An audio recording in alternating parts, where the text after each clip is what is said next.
Hello and welcome to a very special edition of the Women's Rugby Wrap. And Molly, we're in sunny Newcastle. It's so beautiful here today. And we are one day out from the Wallaroos' first test against Japan. And the team was released this morning. Talk us through the team.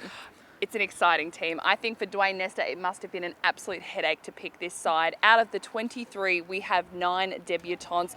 4 are starting, 5 are coming off the bench. Among those, we've got Eva Kapani. She's big, she's powerful, she's slayed in Aon. I think she is going to be such an asset to this side. We've also got Michaela Leonard. She's the only Brumby to make it into the side, and she's a debutante, so that is huge for her. But we've also got the girl that we've been speaking about all year, Alicia Lafau-Faka-Osalea. She's played in the Sevens, she played in Super W as well. She has had a killer season, and this is the first time she'll be playing for the Wallaroos, and to get a starting position is massive for her. I think that Alicia is going to be, again, another huge asset to this side. Well, I can't wait to see those girls run out there tomorrow, but as you said, Dwayne had a huge headache on his hands selecting this side. There are some girls that have in fact missed out. Yeah, there has been a few, but that just goes to show the depth within the side. Sarah Nguama, she is a debutante. She's missed out, but ahead of her, she's in the second row. Ahead of her, she's got Alicia Hewitt, Rebecca Clough, and Michaela Leonard as well. So the second row space is very competitive, but I'm sure that she will get a chance very soon.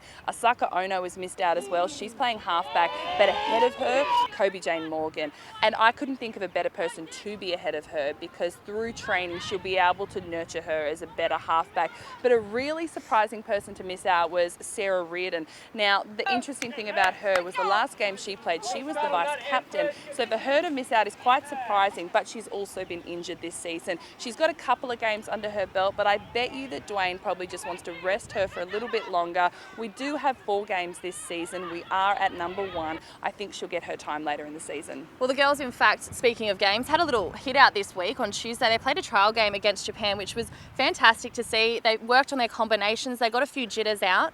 And just talk me through Japan and what they're like. The last time you played them was at the World Cup. It was. The thing about Japan is they're about this big. They are not tall at all, but what they lack in size, they make up for in speed, in skill, and the fact that they're very well drilled. They are so disciplined. They play a really great game of structured rugby, which may work in the Wallaroos' favour, because if we can start to play an unstructured, free-flowing game, I think we may be able to get the upper hand. We beat them at the World Cup. We did beat them in the trial match the other day. I'd say that they were probably resting some of their heavy hitters though, so we do know that they are going to come out absolutely firing tomorrow. Well, before the Wallaroos take on Japan, we've got a curtain raiser clash. The Australian Defence Force is taking on New Zealand. It's the first time ever before a match. It is. This is really exciting for the Defence Force. That is my old team. They are taking on the New Zealand Defence Force. They've done it before. New Zealand are very tricky, as always, with all New Zealanders. Very tough, hard-hitting rugby players. But this, again, is a really great opportunity for our Defence Force, because, as we all know,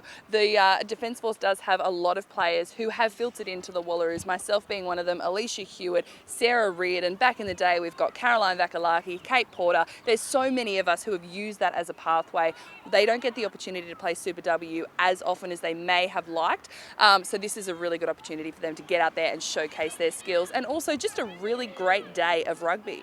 Well, the gates do open at 11 a.m. tomorrow at the number 2 sports ground here in Newcastle to watch the Wallaroos take on Japan at 3 p.m. We can't wait to see you there.